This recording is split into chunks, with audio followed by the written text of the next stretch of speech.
நம்ம ஸ்கூல்ல இன்னைக்கு கருப்பட்டி காஃபி கொடுக்குறாங்க. சரியா? அதோட ஃபர்ஸ்ட் கருப்பட்டி எப்படி தயாரிக்காங்கன்னு எல்லாருக்கும் தெரியுமா?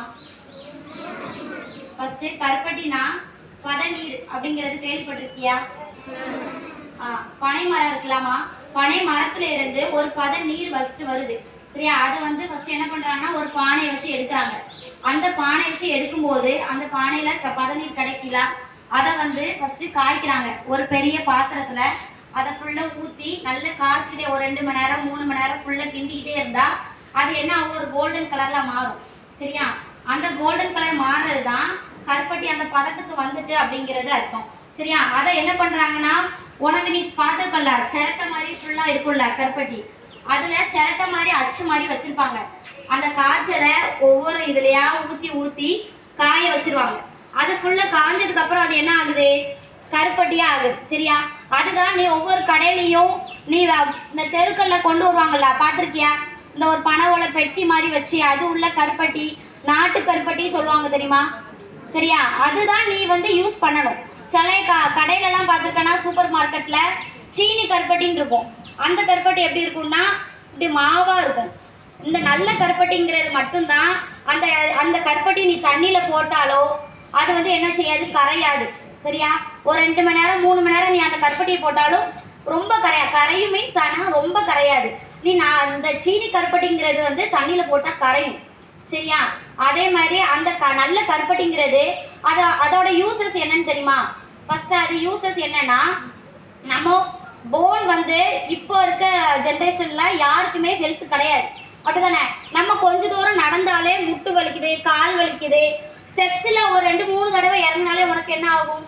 மூச்சு வாங்கும், அப்படிதானே? அப்போ அந்த காலத்துலலாம் எப்படி இங்கே இருந்து நடந்துட்டே போவாங்க, தண்ணி எடுத்துட்டு திரும்ப ஆற்றுக்கு போவாங்க. அப்போல்லாம் நடந்துட்டே தானே போவாங்க.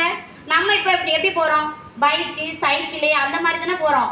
அதனால அவங்களுக்கு எப்படி இருக்குது? அந்த போன்லாம் அவங்களுக்கு ஹெல்த்தாக இருக்கிறதுனால தான் அவங்க அப்படி நடந்து போகிறாங்க, அப்படி தானே? உனக்கு இப்போ ஹெல்த் இல்லை, உனக்கு அந்த போனில் ஹெல்த் எல்லாம் வேணுங்கிறதுனால நீ இந்த கருப்பட்டி அப்படிங்கிறது வந்து நீ உன்னுடைய அன்றாட வாழ்க்கையில நீ ஆட் பண்ணிக்கிடணும். சரியா? நீ வந்து ஃபுல்லு கருப்பட்டி மட்டுமே சாப்பிடணும் அப்படிங்கிறது கிடையாது.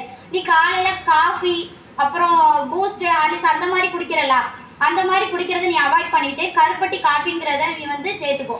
சரியா? அடுத்து நீ கஞ்சி குடிப்பீங்களா? யாராச்சும் பழைய கஞ்சி குடிப்பீங்களா? பழைய கஞ்சியில் நீ வந்து கருப்பட்டியை வந்து லைட்டாக நுணுக்கி இப்படி போட்டுனாலும் நீ சாப்பிட்டுக்கலாம். அப்படி இல்லைன்னா கொஞ்சம் கஞ்சி கொஞ்சம் கருப்பட்டி அப்படி நீ சேர்த்து சாப்பிடும்போது உனக்கு தொண்டையில் வர ப்ராப்ளம் எல்லாமே சால்வ் ஆகும். சரியா? அடுத்து தொண்டை கரகருப்பு அடிக்கடி வந்து உனக்கு எப்படி இருக்கு? சளி பிடிக்கி, அப்படிதானே? சும்மா லைட்டாக கொஞ்சோன்னு மலையில் நனைஞ்சாலே சளி பிடிக்கி எல்லாம் இதாகுது. அதனால நீ வந்து கருப்பட்டியை சுக்கு, மிளகு அந்த மாதிரி ஐட்டம்லாம் நீ சேர்த்துக்கிடும் போது அடிக்கடி அந்த சளி பிடிக்கிறது எல்லாமே இது பண்ணிக்கலாம். நீ ஆனால் ரெகுலராக நீ என்ன பண்ணுற? பால் அடிக்கடி எடுக்கிற, அப்படிதானம்மா? அந்த பால் எடுக்காம நீ கருப்பட்டி காஃபியை நீ ரெகுலராக குடிச்சுப்பாரு, உனக்கு அந்த அடிக்கடி சளி பிடிக்கிறது எல்லாமே கிளியர் ஆகிடும். சரியா? நெக்ஸ்ட்டு இப்போ அந்த கருப்பட்டியில் வந்து உனக்கு வந்து அந்த உன்னுடைய ரத்த அளவு வந்து என்ன ஆகும்? கருப்பட்டி நீ சாப்பிட சாப்பிட ரத்த அளவு இன்க்ரீஸ் ஆகும். சரியா? ஹீமோகுளோபின் அளவு என்ன ஆகும்? இன்க்ரீஸ் ஆகும். அடுத்து உன்னுடைய போனுக்கு எல்லாமே அது பெனிஃபிட். சரியா? அடுத்து முதுகு வலி, இடுப்பு வலி அதுக்குள்ள எல்லாமே அது யூஸ் ஆகும். சரியாம்மா? அடுத்து இப்போ இன்னைக்கு நம்ம ஸ்கூலில் கருப்பட்டி காப்பி எதுக்கு கொடுக்குறாங்க தெரியுமா யாருக்காச்சு? நீ இனிமேல் உனக்கு உன்னோட லைஃப்பில் நீ கருப்பட்டி காஃபிங்கிறது நீ உன்னோட லைஃப்பில் டெய்லி ரெகுலராக நீ எடுத்துக்கிடணும். அதோட டேஸ்ட்டு உனக்கு தெரியணுங்கிறதுக்காண்டி தான் இன்னைக்கு நம்ம ஸ்கூலில் உனக்கு டொனேட் பண்ணுறாங்க. சரியாம்மா? அதனால நீ இங்கே குடிச்சு உன்னோட டேஸ்ட் உனக்கு தெரியும். அதை குடிச்சா அதில் சுக்கு, மிளகு, துளசி அது எல்லாமே போட்டிருப்பாங்க. சரியா? அது எல்லாமே நீ டேஸ்ட் பண்ணி பார்க்கும்போது நீ திரும்ப வீட்டில் போயிட்டு அம்மாட்ட என்ன கேட்கணும்? காஃபி கேட்கணும். காஃபி என்ன காஃபி? கருப்பட்டி காஃபி கேட்கணும். சரியாம்மா? பால் எனக்கு தா, அப்புறம் ஹார்லிக்ஸ் எனக்கு போட்டு கொடு அப்படின்னு இனிமேல் யாராச்சும் கேட்பீங்களா? நீ அப்போ இனிமேல் என்ன பண்ணணும்? கருப்பட்டி காஃபி தான் அம்மாட்ட கேட்கணும். சரியாம்மா? இனிமேல் ரெகுலராக யூஸ் பண்ணுவீங்களா எல்லாரும்? சரி, ஓகேம்மா, தேங்க்யூ.